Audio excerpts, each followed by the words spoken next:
Senate, humanizando la tecnología para brindar salud. Buenos días con todos. Hoy estamos en la primera sesión de este microciclo de sesiones por el Día Internacional de la Lucha contra la Depresión.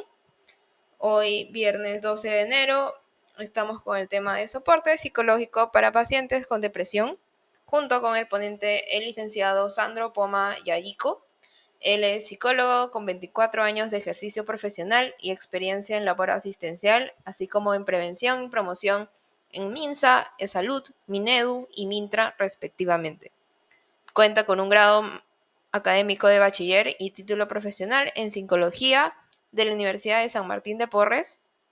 Cuenta con una maestría en psicología educativa en la Universidad Nacional del Centro del Perú y actualmente se desempeña como psicólogo del Hospital Nacional Ramiro Priale de la Red Asistencial Junín de Salud. Le damos una cálida bienvenida al licenciado Sandro Poma Yayico y muchas gracias por su participación en la ponencia de hoy. Bien, entonces vamos a nuevamente leer esta frase. Cuando estás feliz disfrutas la música, pero cuando estás triste entiendes la letra. Me gustaría que los participantes pudieran a ver, decir qué les genera esta frase.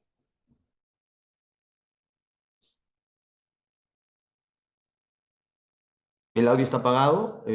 A ver, no, mi micrófono está prendido. Buenas tardes, Frank, bienvenido. Cuando estás feliz disfrutas la música, pero cuando estás triste entiendes la letra. Ok. Bueno, a mí personalmente esta frase me hace reflexionar sobre la importancia de los estados de ánimo.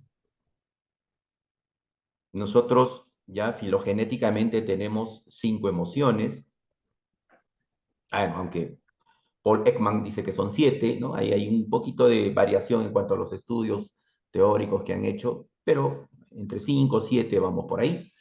Entonces, aquí hace referencia a la alegría y a la tristeza, ¿no?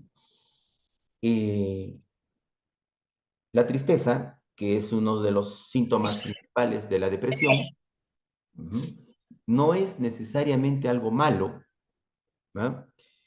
Es aquello que nos permite conectarnos con el interior. Voy a traer a colación una película muy conocida, muy utilizada en docencia, en capacitación, la película Intensamente de Disney, de Pixar, donde en la mente de una niña, ¿no? Y en la mente de todos, la niña se llama Rayleigh, de 13 años, están las emociones ahí con vida propia, con una consola donde alegría, que es una emoción, quien toma el liderazgo, se encarga de que la niña vaya bien, la niña esté contenta, las otras emociones son tristeza, ira, asco y miedo, ¿no? Más alegría, ahí están las 5. Entonces, alegría tiene la batuta. Sin embargo, tristeza siempre está ahí merodeando, dando vueltas, entre comillas, saboteando, pero llega un punto en que en el argumento de la película la niña se muda de una ciudad a otra, deja el barrio, deja su equipo de hockey, deja su escuela, y entonces ese cambio obviamente produce microduelos, ¿no? Cambio de colegio, cambio de ciudad, y en un momento de la película, Alegría se da cuenta que es tristeza quien debe entrar a asumir un poco el control porque necesitaba la niña Rayleigh procesar ese cambio. ¿Bien? Ese es en esencia más o menos lo que la película dice. Entonces, con esta frase, cuando estás feliz disfrutas la música, claro, los ritmos, el compás, pero cuando estás triste te detienes a escuchar las letras, ¿no? Y se conectan contigo, sobre todo si son las canciones, pues, de desamor, de desencanto, ¿no? De sufrimiento, de abandono, de lejanía, de añoranza, de nostalgia, ¿no? Los guaynos andinos, las baladas románticas, las cumbias de despecho y todo eso, ¿no? Entonces, oscilamos así como seres humanos entre las emociones que he mencionado, pero ya hay un límite donde la tristeza puede tornarse permanente, puede tornarse recurrente, puede tornarse muy intensa, que incapacita a una persona, y es allí ya donde nosotros podemos diagnosticar la depresión, ¿no? La persona ya no tiene la misma energía, ya ha perdido interés por las actividades que antes eran placenteras, disminuye su rendimiento laboral, disminuye su interacción social, se aísla, en fin. Entonces, pero puse esta frase a razón de que la tristeza como emoción es parte de nosotros y nos acompaña. Es más, en un antiguo libro de psiquiatría de Rotondo decía que antes de que se pueda hablar de depresión, diagnosticar depresión, nosotros, las personas, tenemos como unos ciclos biológicos donde todo nuestro sistema vegetativo puede tener un descenso, un decaimiento, ¿no? Que no llega a ser depresión, pero como que es un poquito de recogerse, retraerse por unos días y que luego permite más bien retomar, luego subir la curva del buen ánimo y así como que oscilamos de manera rotativa entre una y otra cosa, ¿no? Entonces eso para tomarlo en cuenta. Ok, la siguiente diapositiva vamos a ver otra frase. Sí, gracias. Dice, no puede el médico curar bien sin tener presente al enfermo. La frase es de Séneca, ¿no? Le he copiado tal cual, bueno, acá menciona al médico, pero podemos generalizar al psicólogo, al terapeuta, ¿no? Al acompañante, ¿no? Al consejero, ¿ok? También puedes, obviamente, el resto de profesionales de salud, ¿no? Trabajador social, enfermeros, etcétera, todos los que trabajamos con personas y que nos toca asistirlos en un momento de vulnerable, están hospitalizados, vienen a consulta, tienen un diagnóstico médico, etcétera. Entonces acá la frase es muy reflexiva en el sentido de que si no se toma en cuenta a la persona, al paciente como ser humano, eh, la ayuda que le brindemos va a ser limitada, ¿no? Aquí ya estamos entrando al tema que me han encargado de desarrollar con ustedes, que es precisamente el soporte psicológico para el paciente con depresión, ¿no? Vamos a ver más adelante qué factores incluyen, como les dije, pero esto me gustó, lo escogí y lo puedo complementar con otra frase que decía, el principal remedio, ¿no? La principal medicina para el paciente es el mismo médico.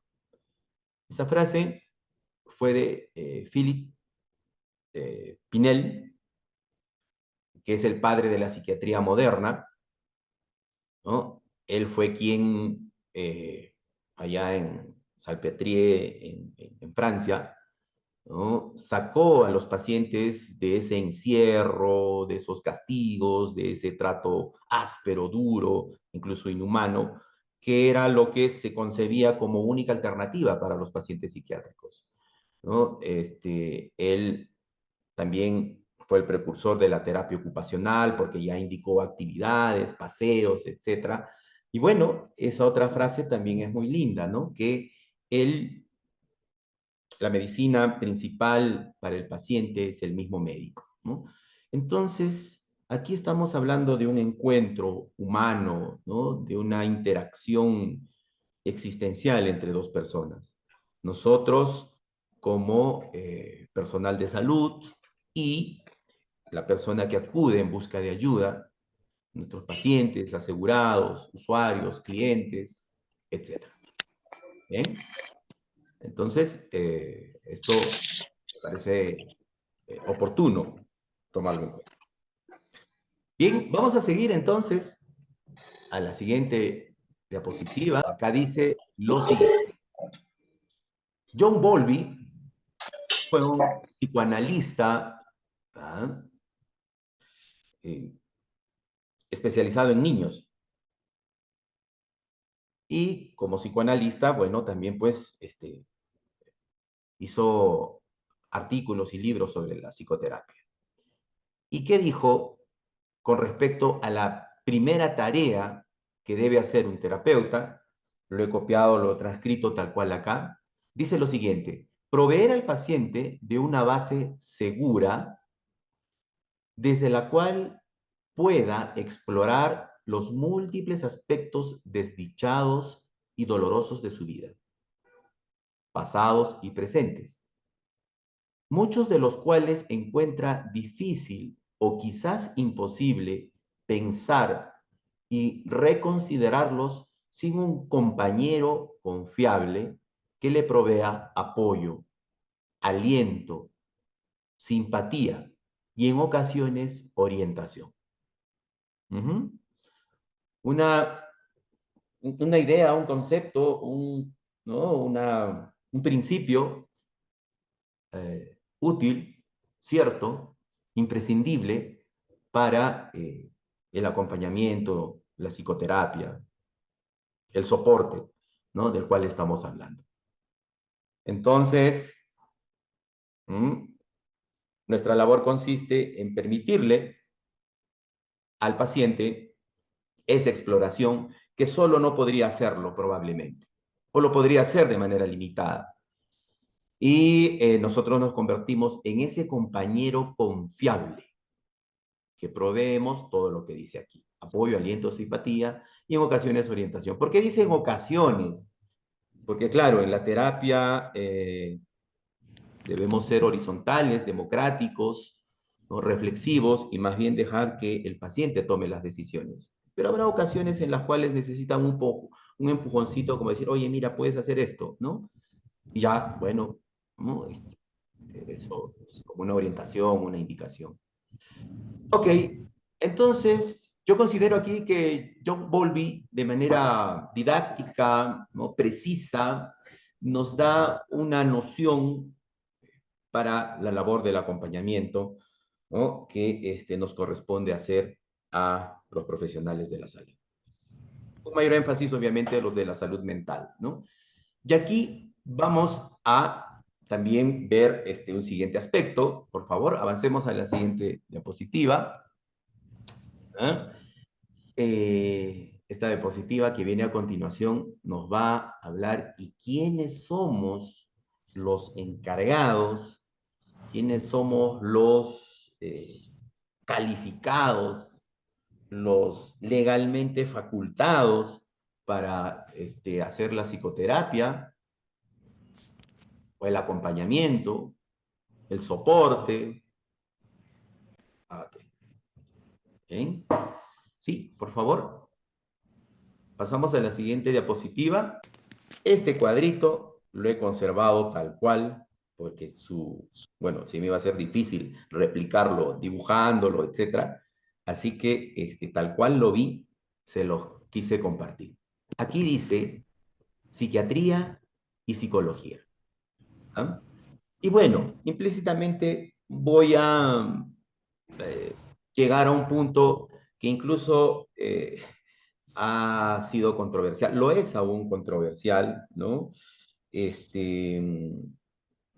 Digamos, hay en el Congreso un pedido, una moción del Colegio de Psicólogos del Perú con respecto a nuestra competencia y nuestro alcance en cuanto a la salud mental. ¿Ok? Pero bueno, no vamos a meternos de lleno en eso, pero este gráfico nos va a ayudar a entender cómo nos complementamos psiquiatras y psicólogos, ¿no? Con respecto a la psiquiatría, seguro para ustedes está pequeño, ¿no? Así que yo les voy a leer. Dice, termina en el prefijo iatría, que se refiere al estudio del tratamiento médico. ¿Ok? Perfecto. Luego dice que son médicos, claro, puede ser puede ser psiquiatra, un médico que haya culminado su pregrado y que decida ser psiquiatra. Luego dice que evalúan aspectos físicos y fundamentales de problemas psicológicos. Bien, aspectos físicos, aspectos pues ya, ¿no? Fisiológicos, anatómicos, bioquímicos, y por lo tanto dirigen y prescriben tratamientos médicos. Dice que el prefijo que lo compone como voz latina es logía, que se refiere al estudio de un tema, ¿ok? Luego dice que tienen o tenemos, porque soy psicólogo, un título universitario en la materia y estamos capacitados para la investigación o práctica clínica y con especialización en evaluación y pruebas psicológicas. Me estoy en mi capacitación y me ha salido. Ajá, ok.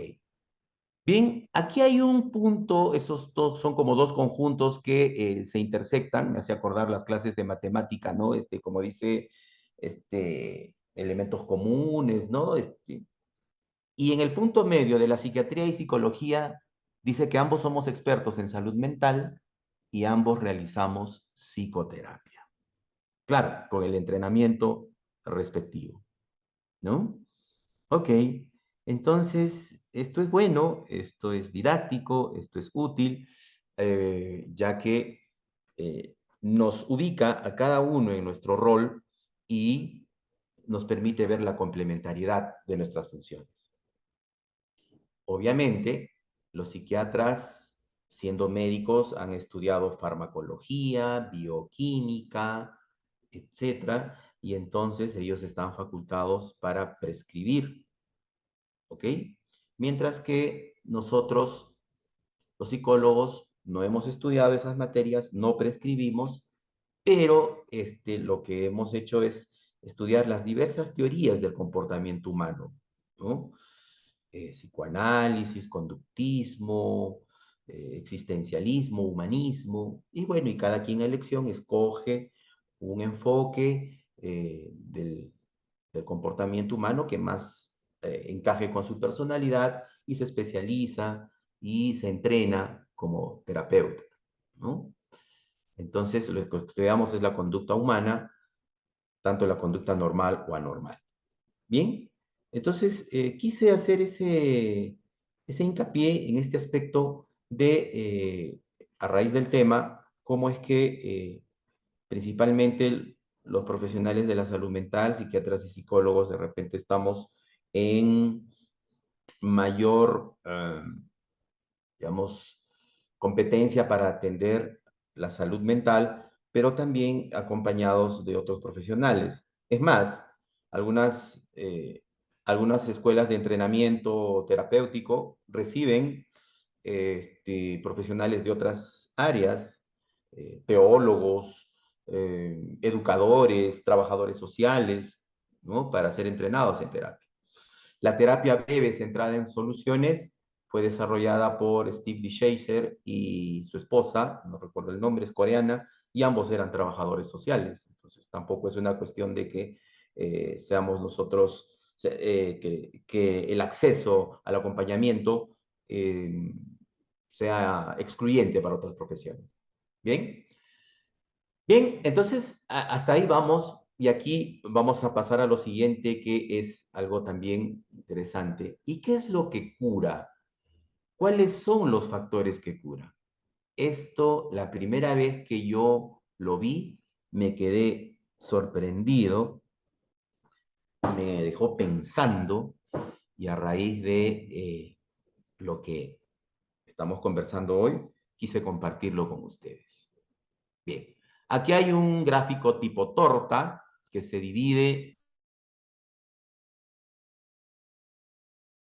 en 4 y vamos a empezar por los más pequeños, ¿ya?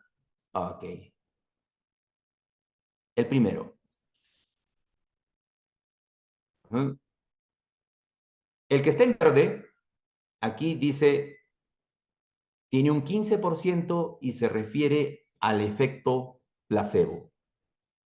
Bien, ¿a qué se refiere? A la sugestión. Uno dice, voy a ir a terapia, ¿no? O he tenido una entrevista, he ido al médico, he ido al psiquiatra, ¿no?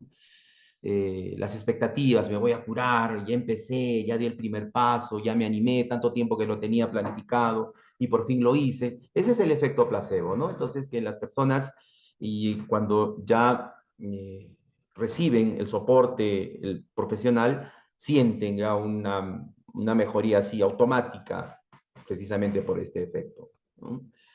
Muy bien. Ahora, me voy a saltar aquí a este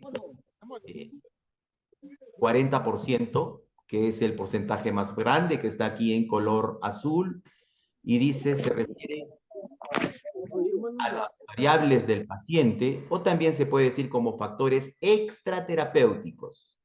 ¿Ah? ¿A qué se refiere estos factores extraterapéuticos?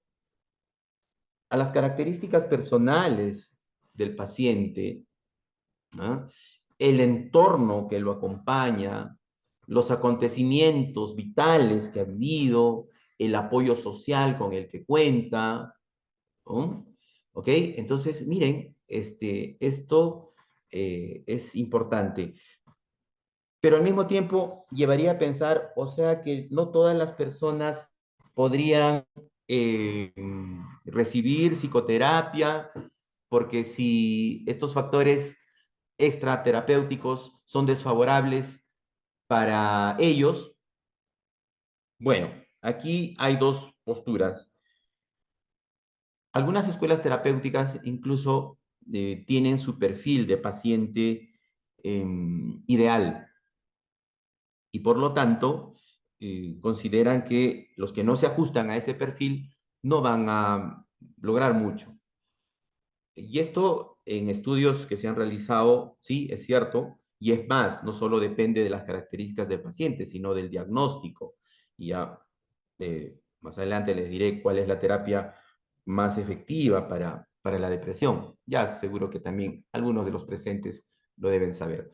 Entonces, las dos posturas son estas, de que si una persona tiene un nivel de vulnerabilidad o algunas características que se alejan de ese perfil de lo que los principios, los paradigmas terapéuticos vayan a plantear, entonces ya estarían, digamos, no aptos, así entre comillas, para la terapia.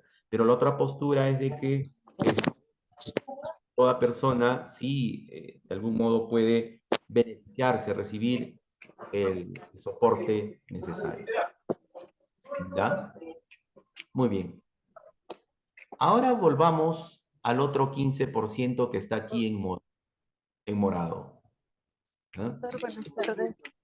Ese 15%. Buenas tardes. Gina, ahí está. Muy bien. Gracias, Gina.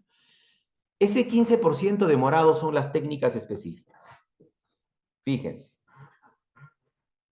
15% de 15% de la efectividad de una terapia está en relación a la técnica, ya sea cognitivo-conductual, inoculación del estrés, desensibilización sistemática, la silla vacía, a ver, otras técnicas que podemos, el sueño del milagro, ¿no? En fin, miren, esto en comparación a este último 30% que está aquí, que lo he dejado para el final, ¿ya? Estos son los aspectos de la relación paciente-terapeuta. ¿Y a qué se refiere? Okay. La alianza terapéutica que puedan realizar, las características del terapeuta, los recursos, ¿no? Y biografía del paciente, la lucidez y autoconocimiento del terapeuta, el encuadre, el orden que se dé a las sesiones, ¿no? Incluso el encuadre físico, ¿no? Es decir, un consultorio acogedor, cálido, desde el momento que llega el paciente dice, ay, qué bonito los cuadros, los sillones, ¿no? Qué iluminadito, todas esas cosas, ¿no? Están incluidos en esto de la relación paciente-terapeuta. Bien, ¿por qué les dije que la primera vez que vi esto me sorprendió? Porque dije, tanto uno a veces se preocupa, invierte, bueno, y no está mal invertir en capacitarse, ¿no? Pero tanto peso le puede dar a las técnicas, al entrenamiento, cuando en las investigaciones, esta es una investigación de Lambert del año 88, ¿no? Encontró que solo el 15% es atribuible a las técnicas, el 30% a la relación paciente-terapeuta, la relación, ese encuentro entre dos personas, esa relación interpersonal, como lo decía Harry Stack Sullivan, entre un experto y un cliente, es lo que tiene este porcentaje, más los otros, las variables del paciente que también son considerables, ¿no? Ok, entonces, cualquier ser humano estaría en la capacidad de dar soporte, ¿cierto? Eso a mí me parece interesante. Me parece algo sorprendente, pero útil. Entonces, no es atribuible exclusivamente a ciertas profesiones, a ciertos grupos ocupacionales, ¿no? La labor o la competencia, la facultad, el don de acompañar, de sostener, de curar, de sanar a las personas. ¿Ok? Muy bien. Entonces, esto es visto de esta manera. Bien, ahora les decía de que cuáles son las formas, ya las técnicas específicas para poder lograr un buen abordaje, una exitosa terapia para la depresión. Bien, las investigaciones han confirmado que para la depresión, y no solo, incluso para las fobias, ¿no? Lo es la terapia cognitivo-conductual. ¿Ah? Ok.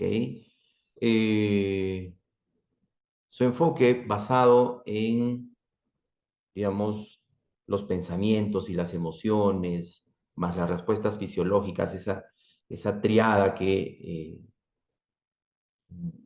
concibe desde Albert Ellis, ¿no? Y cómo el abordaje, la interrupción de una de esas triadas, ya sea las respuestas fisiológicas de sudor, de taquicardia, asociado a las emociones de angustia o asociados a pensamientos como que me voy a morir, ¿no? Que puede acompañar a una persona ansiosa o depresiva. Cuando se interrumpe ese circuito, entonces ya empezamos con el cambio conductual, ¿no? ¿Ok? Pero todo ello sobre esto que acabamos de compartir, la importancia de estos otros factores, ¿no? Desde el placebo, las técnicas que tienen un porcentaje menor, hasta las variables del paciente, su entorno y la relación en sí misma. Ya que hablamos de paciente y entorno, aquí, por ejemplo, los otros profesionales de salud, trabajadoras sociales, nutricionistas, enfermeras, también cumplen un rol en cuanto a apoyar a un paciente para que su entorno podría mejorar en algo, ¿no? Es más, yo he atendido a algunos pacientes adultos que recuerdan a un profesor, a un tutor del colegio, de la escuela, ¿no? Que se convirtió en su modelo, su mentor, ya que el profesor siempre le daba aliento, siempre le decía, tú puedes, vamos, o mira, te retrasaste, haz esto, ¿no? Le motivaba, incluso decían, hasta me guapeaba, me decía, ya, déjate de cosas, y entonces esa presencia, ese soporte espontáneo como labor docente, miren, también para algunas personas tuvo un efecto terapéutico y eso es válido. Ok. Muy bien. Entonces, antes de que pasemos, me parece que la siguiente diapositiva es la del video. ¿Me confirman? A ver, pasemos a la siguiente. Ajá. Vamos a ver un video ilustrativo. Will es un chico de un barrio pobre con una mente brillante que trabaja de conserje en una universidad. Un día el profesor Gerald le pone un reto imposible a sus alumnos: resolver un problema matemático que pocas personas han resuelto y que quienes lo hicieron tardaron años en hacerlo. Mientras Will limpia los pasillos de la escuela, se topa con el problema matemático. Lo mira, se lo lleva a su casa y lo intenta resolver en el espejo de su baño. Al día siguiente, sin que nadie lo vea, toma un gis y escribe la respuesta en la pizarra. No obstante, así como es brillante, Will también es un chico problemático. Un día reconoce a un tipo que lo golpeaba en la secundaria y decide ir a golpearlo. Lo hace sin piedad y cuando un policía lo intenta detener, lo agrede también y lo terminan arrestando. Mientras tanto, el profesor Gerald le pregunta a sus estudiantes quién resolvió el problema, pero nadie levanta la mano. No es sino hasta que el profesor sorprende a Will nuevamente escribiendo en la pizarra que descubre que él es el misterioso genio matemático, pero al ser visto, este sale corriendo. Al salir, Will se ve con sus amigos en un bar donde conoce a Skylar, a quien sorprende con su inteligencia, y esta, intrigada, le da su número de teléfono. El profesor Gerald busca a Will, pregunta a distintas personas sobre su paradero y finalmente llega a la audiencia que tiene por lo sucedido con el policía. Dado que Will acumula un historial de robos y conducta violenta, el juez lo condena a prisión. Pero Gerald consigue sacarlo de ahí con dos condiciones: que tome su clase de matemáticas y que asista con un terapeuta. Will empieza viendo a dos terapeutas, pero se rehúsa a abrirse y además se burla de ellos, haciendo que ninguno lo soporte. Como último recurso, el profesor Gerald le pide ayuda a su viejo amigo psicólogo Sean, el cual acepta reunirse con Will. En la primera sesión, Will intenta hacer lo mismo de siempre, intenta quebrar a Sean. No lo consigue al inicio, pero de pronto saca el tema de su esposa, haciendo aseveraciones falsas sobre ella, que si lo abandonó, que si le fue infiel. Sean pierde la cabeza, lo toma del cuello y le advierte que nunca más le vuelva a faltar el respeto a su esposa. Tras la sesión, Will tiene su primera cita con Skylar. Los dos se llevan muy bien, conectan y disfrutan, hasta se dan un beso al final. Después, a pesar de su trago amargo, Sean no se rinde y decide volver a ver a Will. Lo lleva a un parque y ahí le confiesa que su esposa murió de cáncer. Además, lo anima a confiar más en él, a abrirse y a hablar, porque si quiere experimentar cosas mejores en su vida, eventualmente lo tendrá que hacer. Esta escena nos enseña lo importante de hablar de lo que sentimos, hablar sana. Como lo dijo Christian Dunker, la forma como hablamos de lo que sufrimos cambia lo que sufrimos. Hablar de lo que nos duele es observar, entender y resignificar lo que nos ha tocado vivir. Entonces Will sale de sesión y llama a Skylar, pero tiene miedo de hablar con ella, así que cuelga. Sean y Will se vuelven a reunir y tras generar un poco más de confianza, el terapeuta le pregunta si tiene novia. Will le cuenta sobre Skylar y que no ha hablado con ella desde su primera cita por miedo a que no sea lo suficientemente perfecta o inteligente. Sean le dice que ni él ni Skylar son perfectos y que lo que importa es que sean perfectos el uno para el otro. Le pone el ejemplo de su difunta esposa, quien para él era la persona más hermosa del mundo y al mismo tiempo se echaba gases mientras dormía. Ambos se ríen inconteniblemente y se vuelven más cercanos. Lo que dice Sean es cierto, nadie es perfecto. Buscar a alguien así es condenarnos a la desilusión. El amor no se trata de que no haya diferencias, sino de la armonía entre estas. El otro es otro, diferente a mí, no es un otro yo. Entonces quizás se trate de encontrar un amor en el que paradójicamente la incompatibilidad sea compatible, pero para hacerlo creo que debemos quitarnos la venda de perfección de los ojos y ver al otro por lo que es, un ser imperfecto. Entonces, alentado por Sean, Will va a buscar a Skylar y tienen una segunda cita, en la que la pasan increíble. No obstante, Skylar le pregunta a Will sobre su familia, pero este tiene miedo de decirle que es huérfano, así que miente diciendo que tiene 12 hermanos. Will se reúne nuevamente con Sean y le pregunta si alguna vez se ha arrepentido de haber conocido a su esposa, ya que después de que murió lo dejó con un gran dolor. Para contestar su pregunta, Sean le cuenta la historia de cómo la conoció. Dice que la vio por primera vez haciendo fila para un juego de béisbol que terminó siendo histórico. A Will le emociona pensar que Sean estuvo en ese juego, así que le pide que le detalle todo lo que vivió ahí, pero Sean le revela que al final no entró al juego, pues prefirió irse a otro lado con la chica que acababa de conocer, la misma que terminó siendo su esposa. Will no puede creer que Sean prefirió pasar el tiempo con una chica que ver un juego histórico. Pero respondiendo a la pregunta de Will, Sean le dice que jamás se ha arrepentido de no ver ese juego en vivo ni de haber conocido a su esposa y haberla tenido en su vida, aunque solo haya sido por algunos años. El dolor del duelo no se compara con la dicha de haber compartido con ella. Mientras tanto, el profesor Gerald habla con Sean sobre Will y discuten porque desean cosas diferentes para él. Gerald quiere que trabaje como matemático, mientras que Sean quiere que el chico elija el camino que él quiera. Por otra parte, Skylar se va a mudar a California para seguir con sus estudios y quiere que Will se vaya con ella, pero él dice que no puede. Skylar lo cuestiona, le pregunta por qué le teme al compromiso y por qué le miente, recordándole que le mintió sobre sus hermanos. Will pierde el control, le dice que él fue huérfano y que pasó la mayor parte de su vida moviéndose de familia en familia y que además su padre adoptivo lo maltrató. Skylar empieza a llorar y le dice que lo ama y que quiere ayudarlo, pero Will vuelve a mentir diciéndole que él no la ama y se va. Después el profesor Gerald convence a Will de aceptar ir a una entrevista de trabajo como matemático. Will se presenta pero no hace ningún esfuerzo para que lo contraten. Simplemente no sabe qué es lo que quiere hacer con su vida, o más bien no quiere escuchar lo que en el fondo su corazón quiere. Will se despide de Skylar, quien está por irse a California, y ella, con la esperanza de que regresen, le dice que lo ama. Will sonríe pero no tiene los pantalones para decir lo que verdaderamente siente, temiendo a salir lastimado. Will y Sean vuelven a tener otra sesión y esta vez el terapeuta tiene un archivo en sus manos que contiene fotografías del cuerpo de Will lleno de moretones por los golpes que recibía de su padre adoptivo. Sean le revela que su padre fue alcohólico y que también lo golpeaba a él y a su madre. Al escuchar la historia de Sean, Will recuerda a su padre adoptivo. Sean se para enfrente de Will y le dice que lo que sea que le haya pasado no es su culpa. Will asiente, pero Sean le vuelve a repetir que no es su culpa. Will responde que lo sabe, pero Sean insiste en repetirle que no tuvo la culpa de nada de lo que pasó. Entonces Will se quiebra. Llora y aleja a Sean y este una vez más le repite que el abuso que sufrió de niño no es su culpa. Finalmente Will se permite sentir, llora incontenidamente y abraza fuerte a Sean. Aquí me detengo. ¿Cuántas personas no crecieron creyendo que fue su culpa que sus padres se separaran? Que fue su culpa que una persona les hizo daño. Si tú eres una de estas personas, permíteme recordarte, no es tu culpa. De lo único que eres responsable es de tus actos, no de los demás. Nada de lo que tú no hayas decidido o hecho puede ser tu culpa. Quizás sea momento de liberarte de esta carga que nadie debería de cargar por el resto de su vida, porque es insoportable y no permite avanzar. Will lo logra, se libera de la carga tan pesada del pasado y está listo para seguir adelante con su vida. Le dice a Sean que va a tomar uno de los trabajos que el profesor Gerald le acomodó. Se abrazan y se despiden por última vez. Sean le dice que siempre estará ahí para él y le sugiere dejarse guiar por su corazón. Esto último resuena con Will, así que al final le escribe una carta a Sean en donde le revela que decidió no tomar el trabajo y se irá a California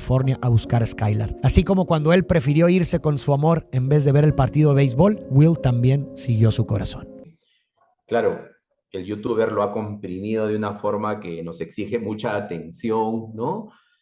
Una concentración ahí sostenida durante los 5 o 6 minutos que dura, pero sí, lo condensado que está, podría meditar a que vean la película completa, pero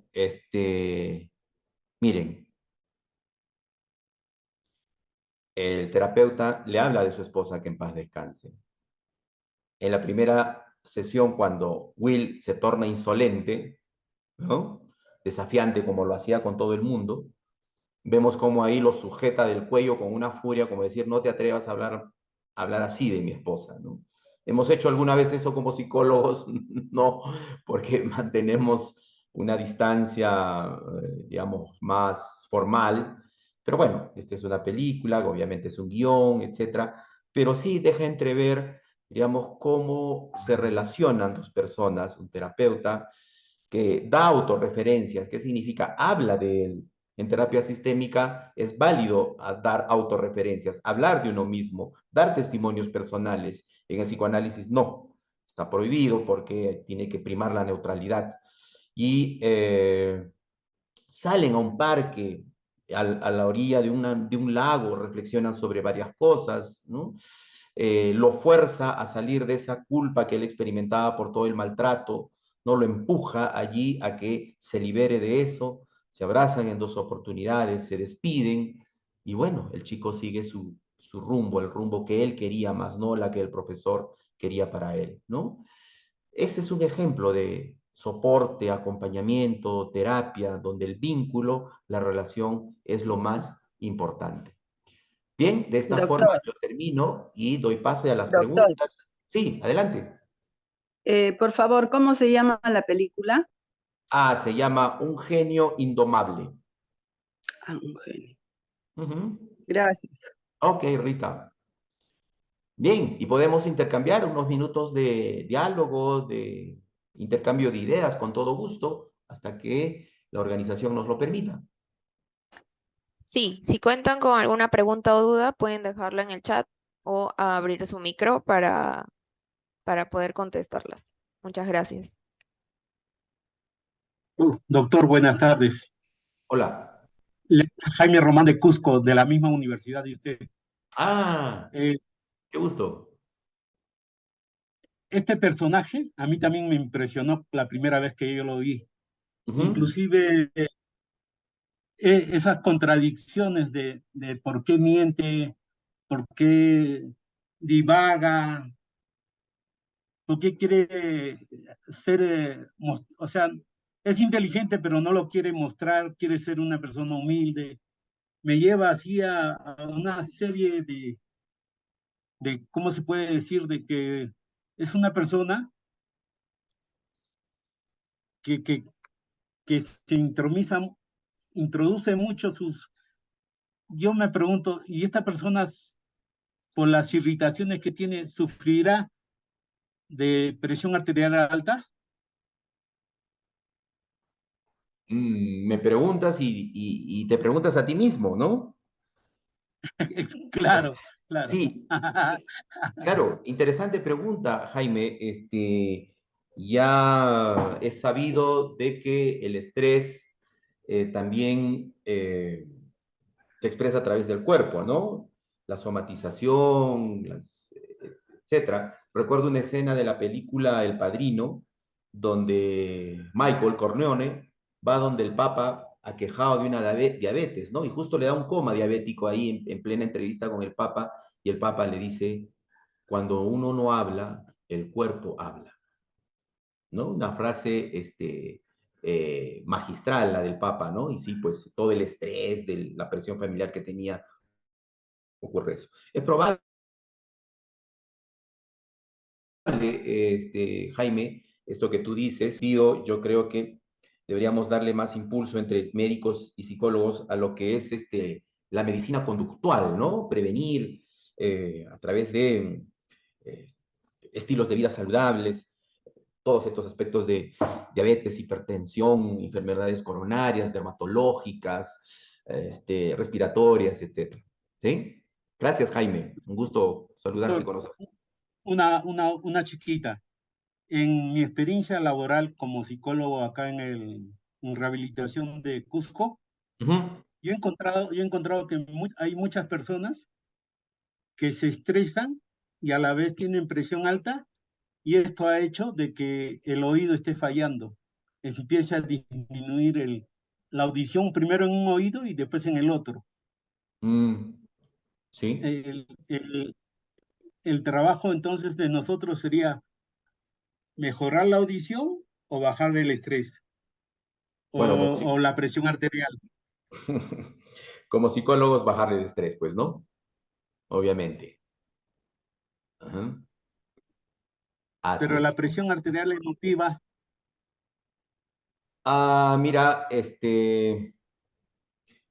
la presión es una función del cuerpo, ¿no?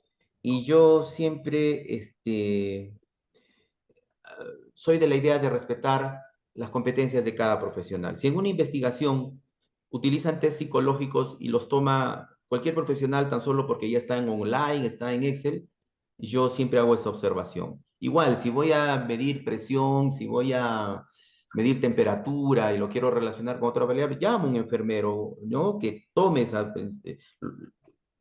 funciones, hago un trabajo multidisciplinario con él y de esa forma la investigación sale adelante, ¿no? De esta forma te respondería con respecto al tema de la presión. Bueno, ya es algo más puntual, más específico, pero sí, de manera interdisciplinaria podemos lograr cosas, Jaime. muchas gracias, doctor. Un gusto.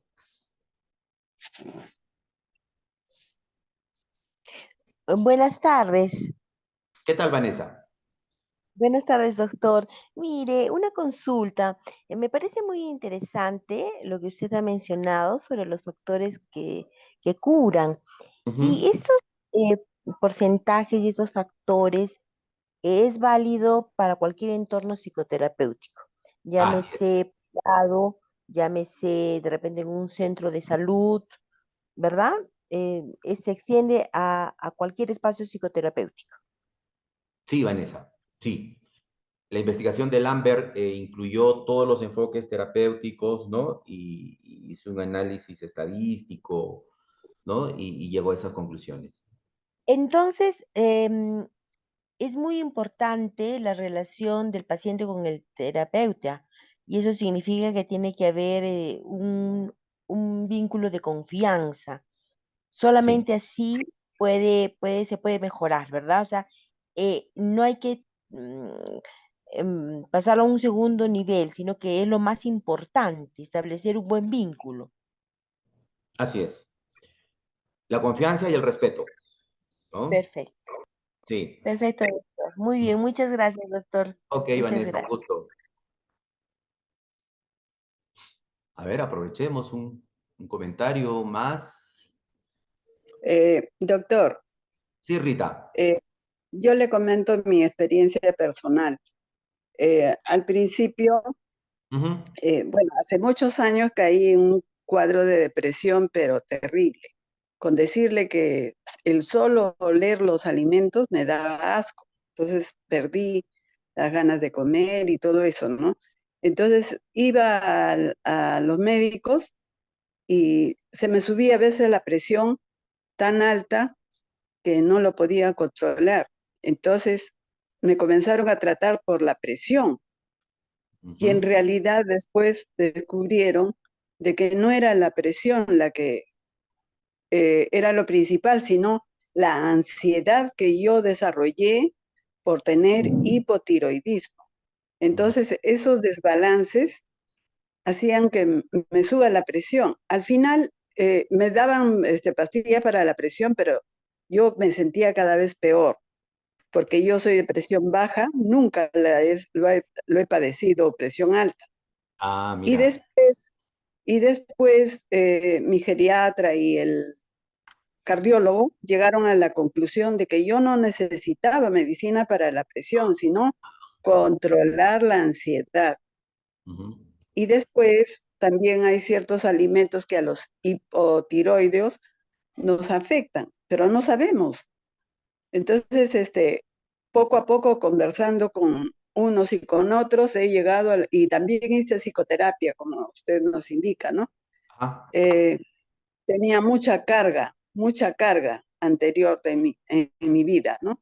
Ujú. Y como dicen, es muy importante la relación con el psicoterapeuta, la confianza que uno desarrolle con ellos, que ahí me fui desahogando, se puede decir, Ajá. llorando como el chico que me hace recordar, y Claro. fui entendiendo lo que me pasaba. Ahora ya tengo más control Ujú. y ya sé que lo mío es más que nada orgánico, de alimentación que de psicología, porque siempre me decían, está en la mente, pero a veces cuando uno no conoce lo que le está pasando, no lo puede controlar. Ujú. Es horrible. Llegué hasta hablar con un psiquiatra y ahí poco a poco fui comprendiendo. Ok. Yo pienso que el personal médico debe de ser más minucioso Ujú. en tratarnos, ¿no? Porque no entendemos lo que nos está pasando. Muy bien. Gracias. Rita, muchas gracias por ese testimonio te agradecemos que nos lo compartas, sí, sí. Mira que recurriste a varias alternativas, ¿no? Y llegaron a decirte que no necesitabas esa medicación y todo lo demás. Gracias nuevamente. Bien, bueno, leí también el pedido de Mary Aguilar Galvez sobre más películas y les he puesto dos películas más. Una que la mencioné casi al inicio intensamente, es una película animada, y la otra se llama Escritores de la Libertad. Ahí van a conocer a una profesora que hace su labor de acompañamiento grupal con unos chicos e impulsa su desarrollo personal. Bien, yo creo que de esta forma sí ya podemos dar por terminado. Nuevamente agradezco a la invitación Hola, de... doctor, Senate. un alcance. ¿Me permite un alcance? Sí, Jaime, brevemente, por favor. La película El Milagro de Lorenzo es como claro. nosotros, los psicólogos clínicos, nos podemos especializar en lo que es discapacidad neurosensorial. Excelente, sí. Un milagro para La Lorenzo, muy recomiendo. bien basado en hechos reales, claro.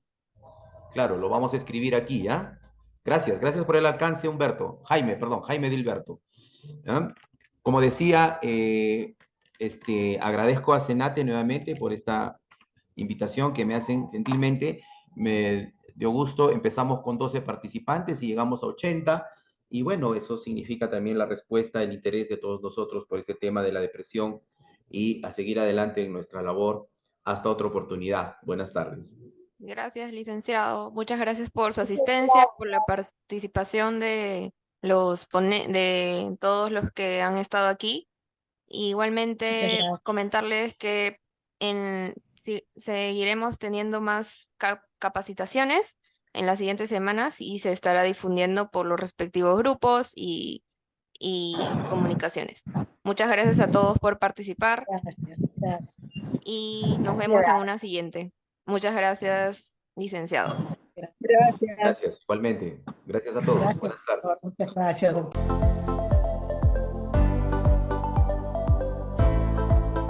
Senate, humanizando la tecnología para brindar salud.